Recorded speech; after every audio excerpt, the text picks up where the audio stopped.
1 Coríntios, no capítulo 15 e no verso 33, nós vamos falar hoje sobre os grandes hábitos ou os hábitos do maior homem que já existiu na face da terra. Nós vamos falar sobre alguns hábitos de Cristo que se aplicam a nós e que nós precisamos valorizar, precisamos entender, precisamos cultivar. Eu quero que você caminhe comigo, ainda que de uma forma breve, mas nessa meditação da palavra de Deus em relação aos hábitos do maior homem que já existiu, o maior de todos, o mais bem-sucedido, o camarada que mais influencia pessoas até hoje, a razão pela qual nós estamos aqui, a razão pela qual nós fazemos igreja, fazemos tudo isso aqui, a razão pela qual nós nos envolvemos de forma voluntária, os hábitos desse homem que influenciam e que podem influenciar muito a nossa vida e que tem falado comigo muito. E eu quero poder ler com vocês 1 Coríntios, no capítulo 15, no verso 33, quando diz: não se deixem enganar, as más companhias corrompem os bons costumes. Vamos começar por aí. As más companhias corrompem os bons costumes. Papai, nós estamos reunidos nessa noite, nesse dia, nesse fim de dia, ou melhor, início de semana, dando as nossas primícias para Ti. E pedimos, Senhor, traz uma revelação fresca da Tua palavra, uma revelação gostosa, agradável e talvez confronta a nossa realidade, nos faz crescer, nos faz amadurecer, nos faz evoluir para dentro daquilo que Tu tens para nós, em nome de Jesus. Amém. Amém.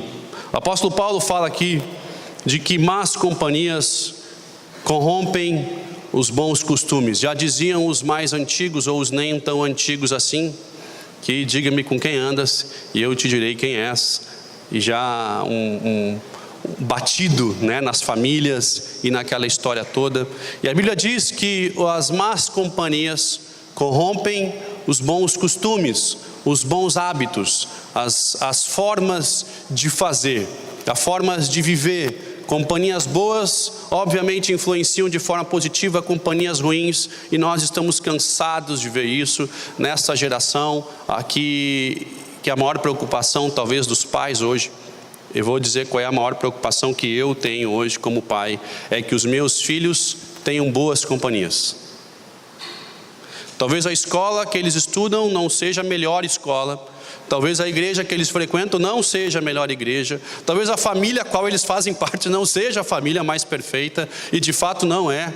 Mas a minha maior preocupação é que eles encontrem boas companhias, que juntos eles aprendam, cresçam, amadureçam, mas que eles estejam próximos de uma vida saudável, de hábitos saudáveis, de uma fé saudável.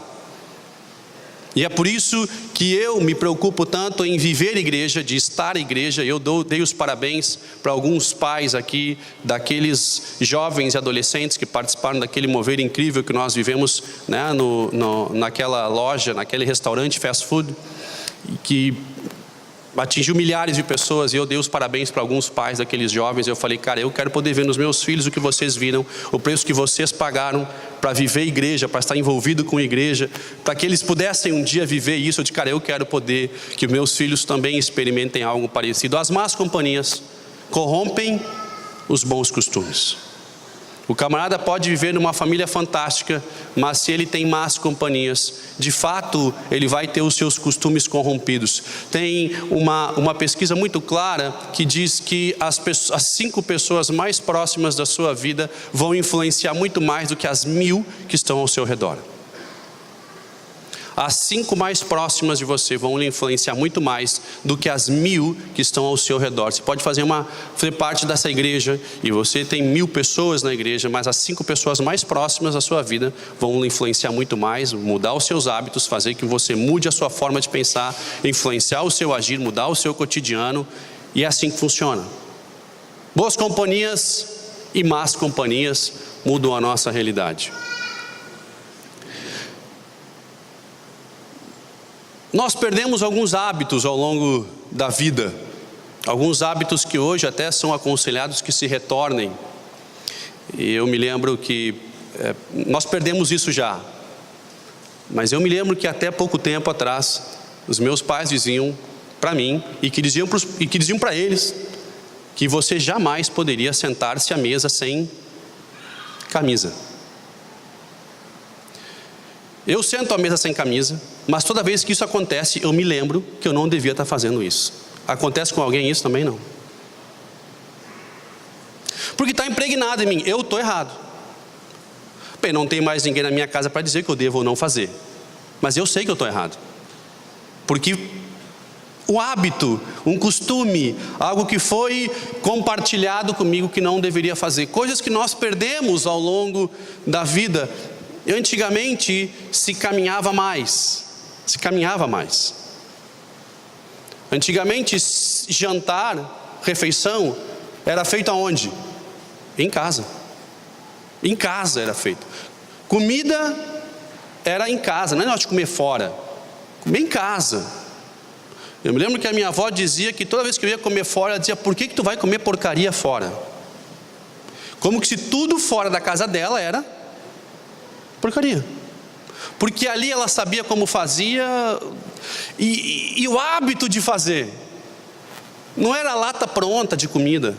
Não era condimento pronto. Meu amigo, é picar tomate, é tirar a casquinha, é aquela história toda. O camarada passava horas na cozinha para entregar uma refeição saudável para a família. E essa refeição, além de ser obrigatoriamente ter que ser feita em casa, tem que ser compartilhada em casa, a receita era compartilhada com a próxima geração. Por quê? Porque como você tinha que fazer em casa, você acabava compartilhando aquilo, era um compartilhar, era um momento de se compartilhar. Então as receitas eram transmitidas. Hoje nós não caminhamos, hoje nós não comemos em casa, hoje nós não compartilhamos receita. Essa história de compartilhar receita, meu amigo, você pega na internet, tem aplicativo, você está pronto. O que eu vou fazer hoje? Acabou. Hábitos que foram se perdendo, e nós vamos mudando, nós vamos nos adaptando a alguns hábitos novos, alguns positivos, outros nem tanto, mas são hábitos que nós estamos perdendo. Na nossa fé é mais ou menos parecido, ou bem parecido. Na nossa fé, nós também deveríamos cultivar alguns hábitos que nós não cultivamos e que nós perdemos ao longo do tempo. Com a grande revolução, com a grande reforma protestante, lá atrás com Lutero, se criou aquele negócio de que tudo que era hábito, tudo que era tradição, tudo que era costume, tudo que era rotina não prestava, porque agora nós estamos no momento do Espírito, e o negócio é espontaneidade. Agora é espontaneidade. Não tem mais regra, não precisamos mais organizar muita coisa. Por quê? Porque o Espírito, onde o Espírito do Senhor está, ali a liberdade. E aí nós vamos para o outro extremo, para a outra ponta, aonde hábitos e costumes e regras já não são mais tão necessárias, não são mais importantes, não são mais cultivadas. E nós vamos perdendo coisas boas. Assim como nós, na nossa vida, perdemos algumas coisas boas, na fé, nós também perdemos algumas coisas boas. E hoje estamos vivendo um pouco atrelado a esse momento espontâneo. A nossa vida tem que ser espontânea. Nossa vida não precisa de regras, meu amigo. Acaba a regra, acaba tudo, acaba horário para trabalhar, acaba prazo para entregar, acaba regrinha disso, acabou. Nossa, o negócio é espontâneo, meu amigo. Está tudo certo, porque tudo vai dar beleza, está tudo certo. Só que a prática não é assim. Se você vive nessa realidade, você vai sofrer muito. Porque nós ainda precisamos de regra, ainda precisamos organização, ainda temos prazos para cumprir, ainda temos estruturas para viver dentro, e o mundo é assim. A nossa fé, nós perdemos algumas coisas. Nós culpamos a Igreja Católica, que criou regras e rezas e liturgias, e nós tentamos nos afastar tanto dessa realidade que nós perdemos algumas coisas fundamentais da fé cristã. Eu tenho vivido algo muito especial, que tem se revelado diferente e renovador todos os domingos pela manhã. Eu acabei criando, sei lá porquê, o hábito de domingo pela manhã fazer panqueca para os meus filhos. Eu não tinha receita de panqueca, a mesma receita de waffle que eu já tinha. Meu amigo, mas a diferença é que é chatinha, ela é numa panela, é chata, beleza. Para os meus filhos não faz diferença a receita. Mas acabou criando uma tradição que nem eu me dei conta do tamanho e da proporção que esse negócio tomou. A proporção foi tão grande que o meu filho, ele acorda muito cedo aos domingos, e eu acordo cedo. Ele ganha de mim, hoje ele ganhou de novo. E quando eu chego na cozinha, todos os ingredientes já estão separados sobre a mesa, exatamente todos os ingredientes. Ele tem 6 anos. E se eu não chego a tempo, ele já começa a misturar, na proporção que ele acha que tem que misturar. Mas o que me fascina nesse hábito que nós acabamos criando, eu acabei criando uma tradição em casa, o que me fascina se eles dormem fora, na casa de um vô, de um amigo, eles sentem profundamente o fato de perderem o momento da panqueca. E eles nem comem tanto assim, eles comem de forma moderada. Mas sabe a liturgia de você prepara com eles, e eu fico ali ao redor, e aquela confusão, e farinha, e eu tenho que fazer logo antes que a mãe deles acorda e vê aquela confusão. Então eu tenho que, além de fazer, eu tenho que limpar depois, porque ela não tem noção do que acontece até o produto final estar pronto. E talvez ainda é tradição porque ela nunca viu isso, né? Há o risco de ser interrompido essa cultura dentro de casa. Mas eu me divirto tanto com eles. E a pequenininha que é queca. E ela levanta de manhã e é a queca, e está todo mundo ali, a panqueca, e está tudo certo. E mistura mel e doce de leite e qualquer outra coisa que eles acham, está tudo beleza, pode, domingo de manhã, pode. Nos outros dias a mãe deles enfia fruta, goela abaixo, tem que comer porque é saudável. Domingo de manhã o pai faz panqueca. 5 quilos de açúcar, é um espetáculo. Formiga fica com um complexo de inferioridade perto daquelas panquecas. E a atmosfera é tão boa com eles, é tão boa, que hoje eu fiz e eu fiquei como um espectador assistindo aquele momento.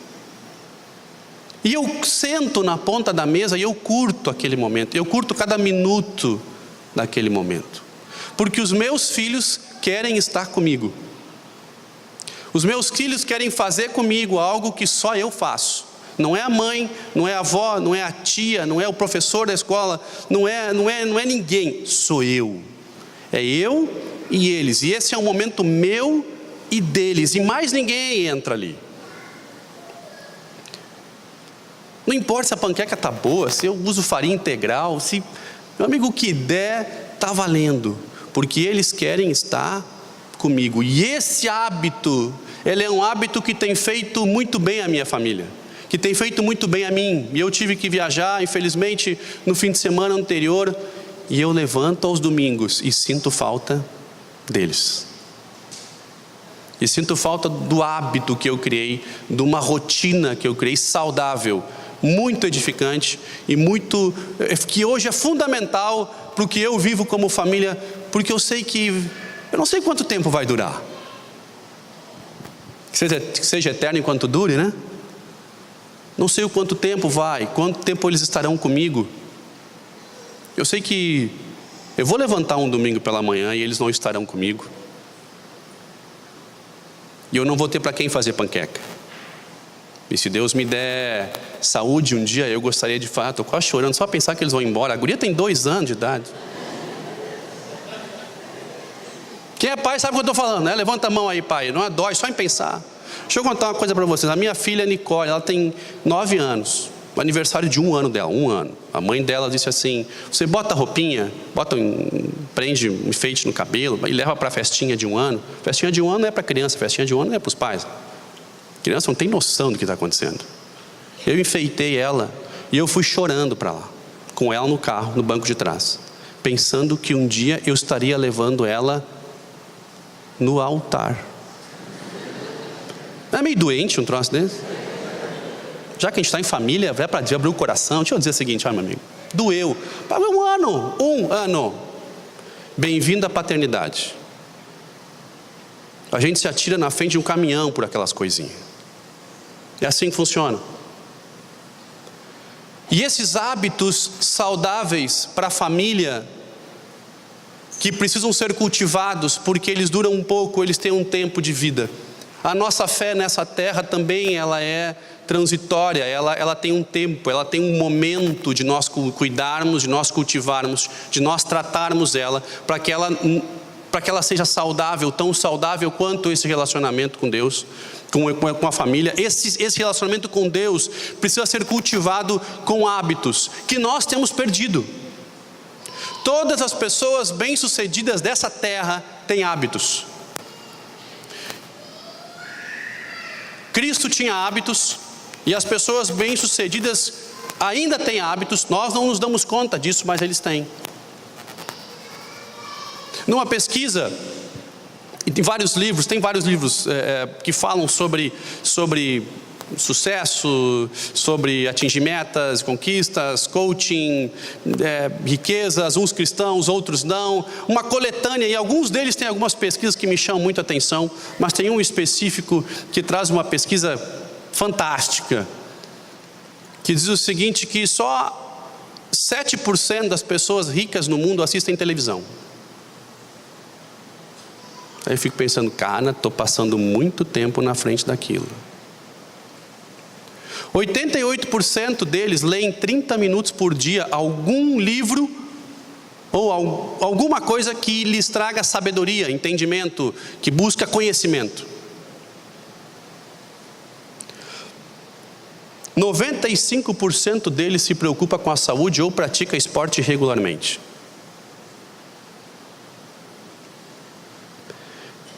E só 8% deles, 8, assistem reality show.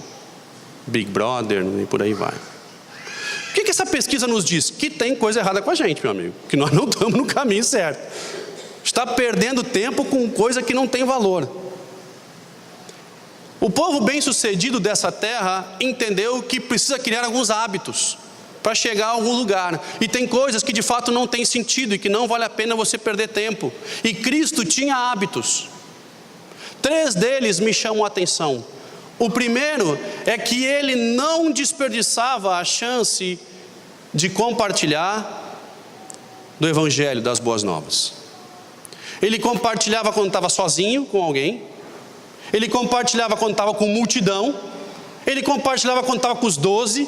Ele não perdia a chance de compartilhar, porque o que ele tinha era tão precioso, era tão fantástico, que qualquer palavra que ele desse já caía uma gota num oceano, num deserto. Era uma gotinha num deserto, porque o povo estava fascinado por aquilo, e o povo continua sedento, e continua precisando, e nós continuamos carregando as boas novas, mas esse não é um hábito nosso.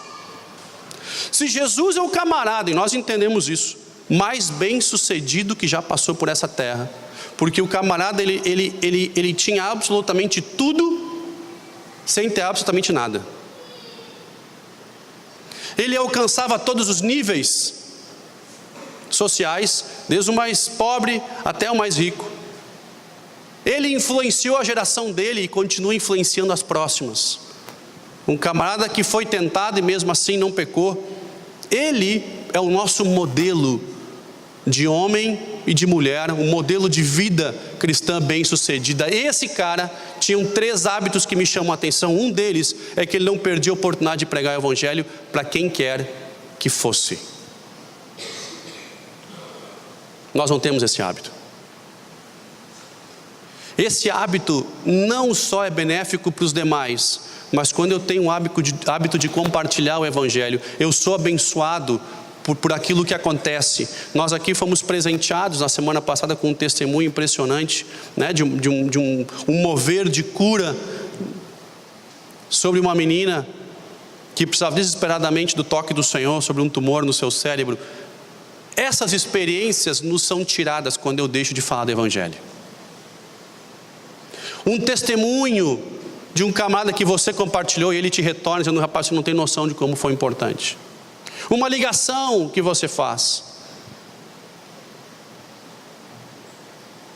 Nós não temos esse hábito, e esse hábito ministra muito mais a nós mesmos do que propriamente a pessoa que recebe. Sabia disso? Porque você é constantemente edificado pela manifestação do Senhor, pelo resultado do seu compartilhar do Evangelho. Nós somos muito mais edificados, muito mais arraigados na nossa fé quando nós compartilhamos, do que propriamente a pessoa que recebe essa palavra. Isso é uma constatação. Outro hábito de Cristo é que ele orava frequentemente. Em Lucas no capítulo 5 diz que ele frequentemente se retirava para orar. Ele não orava quando precisava, ele não orava quando estava em crise, ele não orou só aquela vez que a sangueira tomou conta, quando ele estava prestes a ir para a cruz. Não é só em crise. Ele não só faz como a maioria de nós ora quando a crise pega.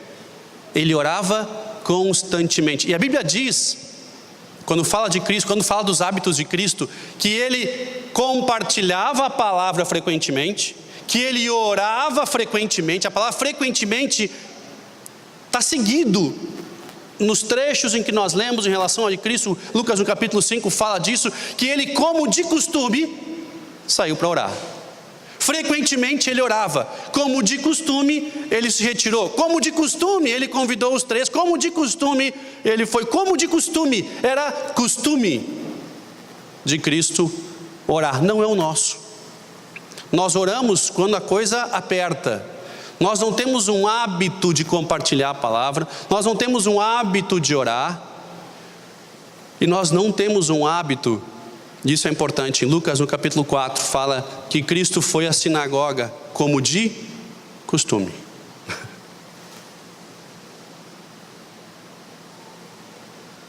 Como de costume ele foi à sinagoga. Era costume de Cristo ir à igreja. E aí ele diz: não, cara, isso é coisa que a gente herdou do catolicismo. Essa história da gente frequentar, da gente congregar, de nós estarmos juntos, isso é coisa lá de trás, isso mudou. Eu sou o templo do Espírito Santo, a minha vida, eu sou a igreja, beleza. Para mim isso é desculpa de egocêntrico. O camarada vem com essa desculpa de: cara, isso não é bíblico, velho. Isso não é bíblico. Isso é desculpa de egocêntrico, do camarada que quer focar no seu sonho, no seu desejo, na sua vontade, no seu eu, na sua carne, nas suas entranhas, no seu útero. Esse é o camarada que quer viver sozinho e que não precisa de mais ninguém. Jesus foi na sinagoga como de costume, diz Lucas no capítulo 5. Na realidade ele já ia desde os 12. O cara se perdeu, cara. O guri se perdeu. Não sei se você já teve a sensação de perder um filho em algum momento, em alguma praia, em alguma festa, em alguma rua. A gente já teve várias vezes. A gente perdeu, graças a Deus, vocês estão vendo eles aí, sinal de que a gente achou. Mas já aconteceu. Já perdemos o Timóteo. Foi a primeira experiência de pânico na vida. Tu corre para cá, tu corre para lá. A gente fez um plano estratégico e achamos o guri lá do outro lado da rua, assistindo um pintor de rua, aqueles azulejos que spray, sabe como é, não? Ele achou bonito e voltou lá. Vou lá ver o cara, o artista, prestigiar a arte. Ele sempre curtiu a arte. Estava lá, nós em pânico dentro do troço, um montoado de gente. Sabe aqueles shopping de praia que tem 253 lojas, todas elas vendem a mesma coisa pelo mesmo preço?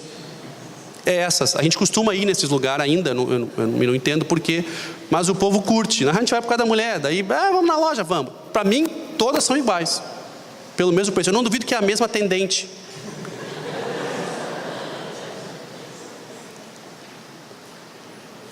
O sentimento de perder uma criança é terrível, e Jesus se perdeu dos pais. Você imagina, você é dada a tarefa para você. O negócio é o seguinte: eu vou te dar uma tarefa, Maria e José, pais do Salvador. Anjo desce, luz sobe, estrela brilha, vem todo mundo para dar presente, ouro, incenso, mirra. É um espetáculo. Cadê o Salvador? Tarefa cumprida, né? Já largamos no mundo, vai salvar o mundo, porque com a gente não tenho ideia de onde é que está o guri. Eles correram na cidade inteira, acharam o guri aonde? Na sinagoga. Perguntam para ele, eu imagino que eles vão chegar no mansinho, né? Se eu tivesse achado meu filho, primeiro você xinga, ou você abraça e chora até se acabar. Não é assim? Aquele sentimento dúbio de nunca mais faz isso de novo, mas vem que é meu e nunca mais sai de perto de mim. Eles devem ter xingado o guri, porque a resposta dele: vocês estão preocupados porque qual era a preocupação? Vocês deveriam saber que eu estou cuidando dos assuntos do meu pai. Puxa, pá. Desde os 12 ele tinha o costume de ir à sinagoga, e nós hoje queremos ser a igreja do Senhor Jesus, templo do Espírito Santo. Não preciso congregar mais em lugar nenhum, eu sou o cara. Não é bíblico, porque ali ele compartilhava, ali ele ajudava, ali ele era ajudado nesse momento, nesse compartilhar, nessa vida de igreja. Esses hábitos nós não podemos perder, porque isso são hábitos que juntam pessoas ao nosso redor, que não corrompem os bons costumes, que adicionam bons costumes. É por isso que as más companhias corrompem os bons costumes, e Jesus tinha hábitos que facilitava com que ele vivia nessa atmosfera. Por isso é que ele pregava constantemente, por isso é que ele orava como de costume, e por isso é como ele ia à sinagoga como de costume.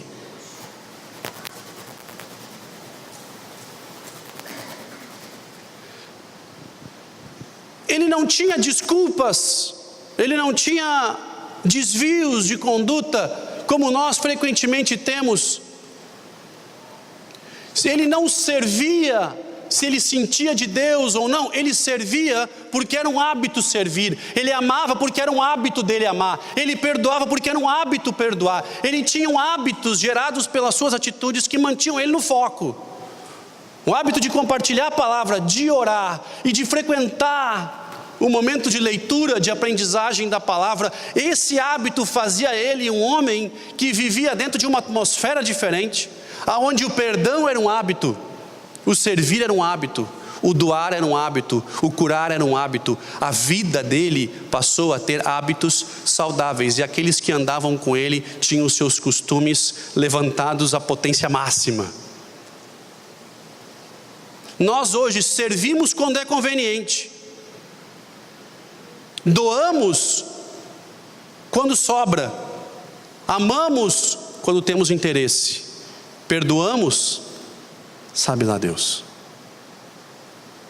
Nós não temos esses hábitos. Todos nós temos hábitos, algum hábito que seja. Mas que tal se nós adotássemos os hábitos de Cristo? Que tal se nós adotássemos os hábitos daquele que é o cara que nos ensina um modelo de sucesso, de ser bem sucedido na nossa missão? Qual é a sua missão nessa terra? Cada um de nós tem uma. Cada um de nós tem um chamado específico, uma unção à espera de nós, oportunidades fantásticas em Deus, que nós só vamos viver se nós tivermos hábitos semelhantes ao dele. Simples assim. Robson, mas qual é a profundidade teológica disso? Simples assim. Ele foi bem sucedido na missão dele, porque ele tinha hábitos que mantinham ele no foco, tinham hábitos que mantinham ele rumo ao ápice daquilo que Deus tinha. Nós não temos cultivado esses hábitos. Nós oramos quando o bicho aperta. Quando o bicho chega perto e se eu correr, o bicho pega, se ficar, o bicho come. Meu amigo, joelho no chão, jejum, o cara chega a ficar seco, cara. Por quê? Porque apertou. Mas não é um hábito. A igreja com a desculpa de de viver um espontâneo do Espírito, perdeu hábitos fundamentais que nos mantêm arraigados no Senhor. Esses hábitos precisam ser resgatados, assim como algumas coisas dos antigos precisam ser resgatadas. Robson, mas tu não tem noção do povo que está ao meu redor. Cara, eu entendo que às vezes você vive numa atmosfera ruim, eu entendo isso.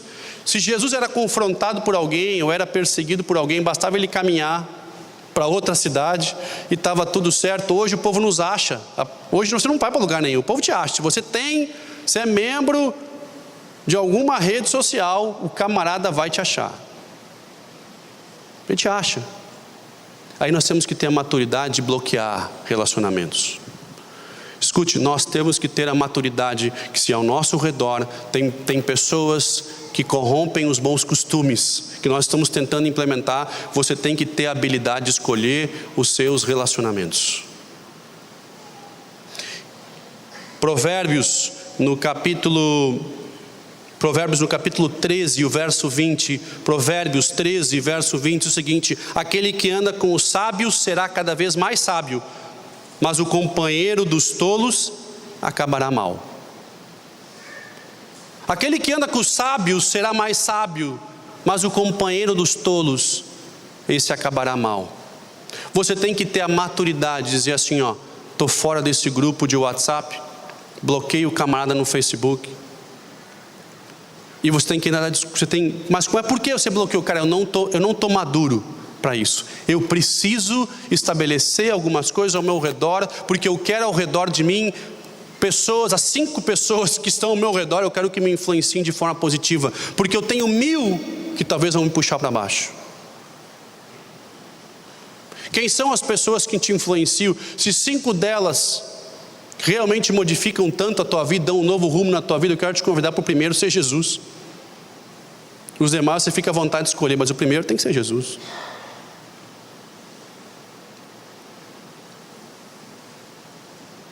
Hábitos, nós perdemos hábitos, nós vivemos como pessoas espontâneas, sabe lá o que vai acontecer, todo dia é um novo dia, amanhã só Deus sabe, nós não temos mais hábitos saudáveis. Daniel no capítulo 6 e no verso 10, quando Daniel, que era um homem que os historiadores dizem que ele tinha aproximadamente 85 anos nesse momento em que ele foi jogado na cova dos leões. A gente olha nos livrinhos de criança, ele era um menino, né? Atira um menino na cova dos leões, aí os leões não comem. Não, era um ancião.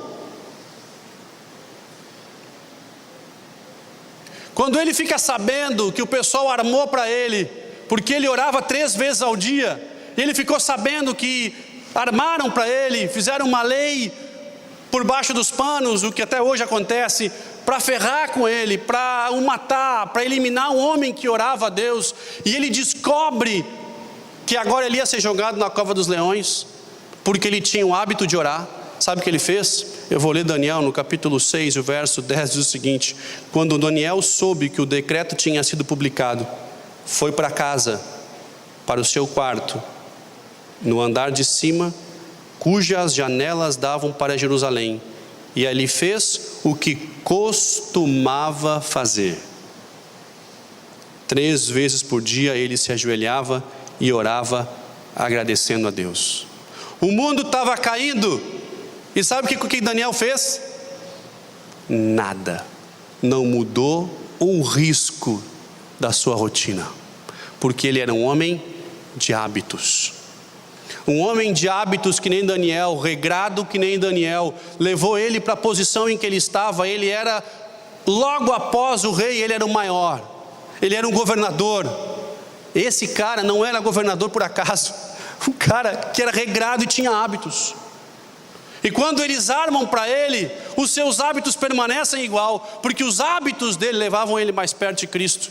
E ele é jogado na cova dos leões e absolutamente nada acontece. Vocês conhecem a historinha, se não sabem, é próximo culto, vão participar com a gurizada lá em cima no 2º andar. Tem um monte de livro ilustrado, dá para imaginar Daniel. Ele sai da cova dos leões e os caras que armaram para eles foram jogados dentro. A Bíblia diz que eles não chegaram nem a encostar no chão.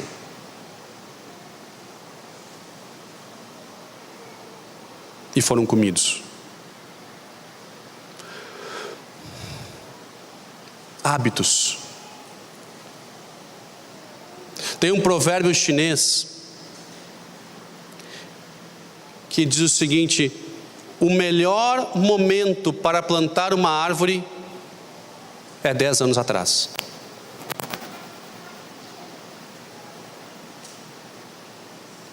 Nós já estamos atrasados para começar a colher os resultados.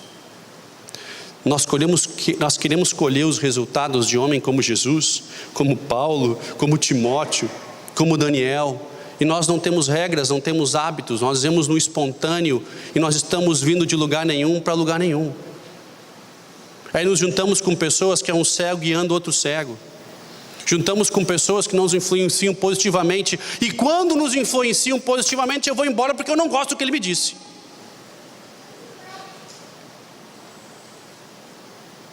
Vai ficar ruim.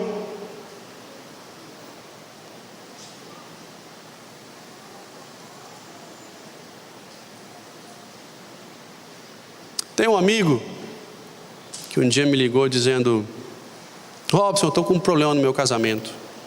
É mesmo? O que aconteceu? Eu ouvi toda a história, aconselhei ele: você faz assim, faz assado, acho que você deveria procurar ajuda, procura uma igreja, procura um grupo, você já participou de uma igreja uma vez, você procura. Eu digo: olha, recomendei várias igrejas, né? Olha, cara, fulano de tal, sei que tem grupo, a gente tem grupo. Fui recomendando: olha, procura um desses aí e tal. Beleza, passou uns 3 meses, 4 meses, cara, encontrou, bato mal, casamento, né? Tá, e aí, o que você fez? Não, a gente não fez nada. Tá, mas e daí? Não, continua com o mesmo problema. Tá, mas não vão querer fazer alguma coisa? Pois é, vamos ver, não sei. Aí passou mais uns meses,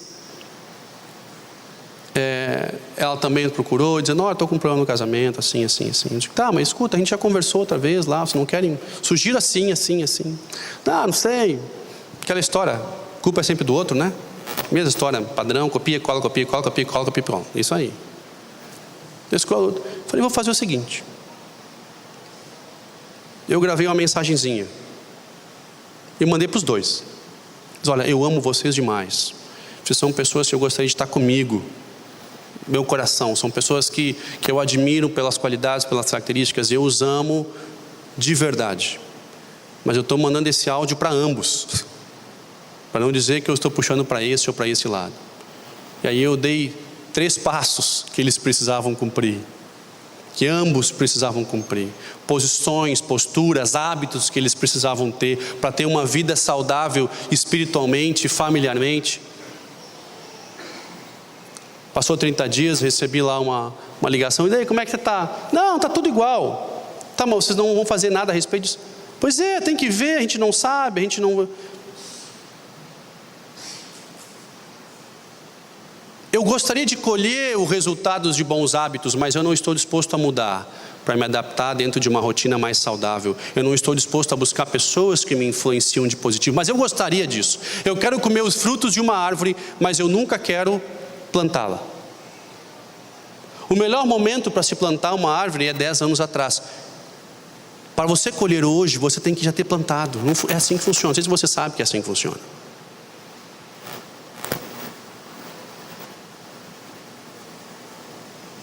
O resultado da sua vida hoje, você está colhendo coisas que você plantou. É assim que funciona. Profissionalmente, nós às vezes plantamos para colher lá na frente.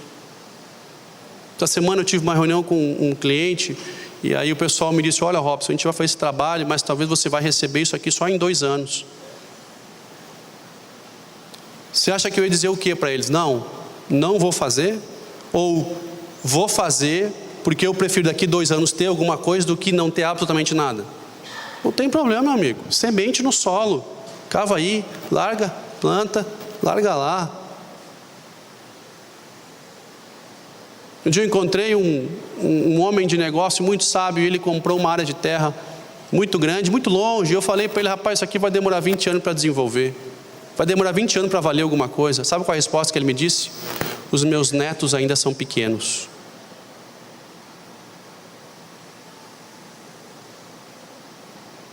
Nós queremos colher grandes coisas na nossa vida, mas os nossos hábitos estão errados. nós estamos vivendo hábitos longe daquele que nos ensinou, hábitos de sucesso, hábitos que nos fazem crescer, que nos fazem amadurecer.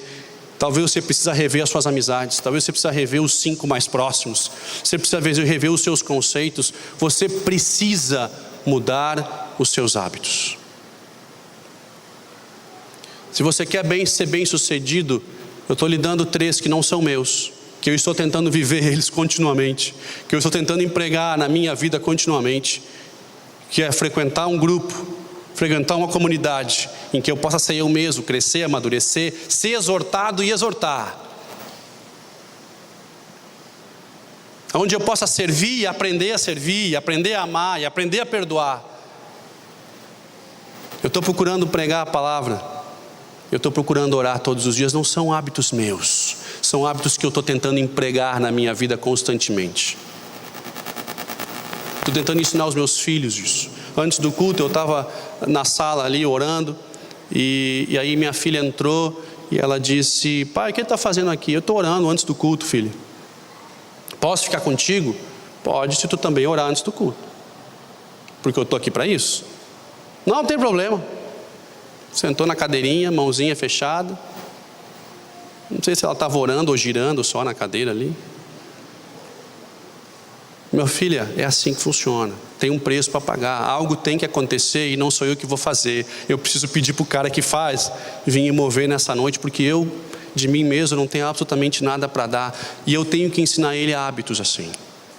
É assim que funciona. E não é amanhã, é hoje. Eu não consigo mudar o passado porque eu não plantei a árvore, mas eu posso plantá-la hoje. Eu não consigo mudar o ontem, mas eu posso hoje. E a Bíblia diz: a salvação chegou hoje nessa casa, hoje. Chegou hoje, chegou a salvação. Paulo diz para o seu pupilo, para o seu discípulo Timóteo: observa as tuas rotinas e a tua doutrina. Observa as tuas diretrizes e também a tua doutrina. A doutrina é a doutrina, cara, mas observa a tua conduta. Não vai bastar só você observar a doutrina, você tem que mudar a sua conduta. A vida tem que mudar. Conversão significa mudança de rumos. E nós estamos querendo colher só coisa boa na nossa vida. Todo mundo, ninguém quer colher desgraça. Mas nós não mudamos hábitos para isso. Nós não mudamos rotinas para isso. Eu quero que o meu filho e a minha filha sejam um grande homem de Deus, e eu não sou absolutamente nada do que eles podem se espelhar. E aí? Eu quero que o meu filho e as minhas filhas trabalhem, mas eu não sou um exemplo dentro de casa. Como isso acontece? Pessoal, nós não podemos esquecer velhos hábitos. Nós não podemos esquecer das estacas, dos princípios cravados lá atrás. Das estacas cravadas. Mas não esquece, aquelas estacas tu não mexe, cara. São princípios que não podem mudar. Mas a geração do instantâneo, a geração do espontâneo, a geração do vamos ver acontecer sozinho, está poluindo os nossos costumes. Não há colheita sem plantio, não há colheita sem plantio. Vamos ficar em pé?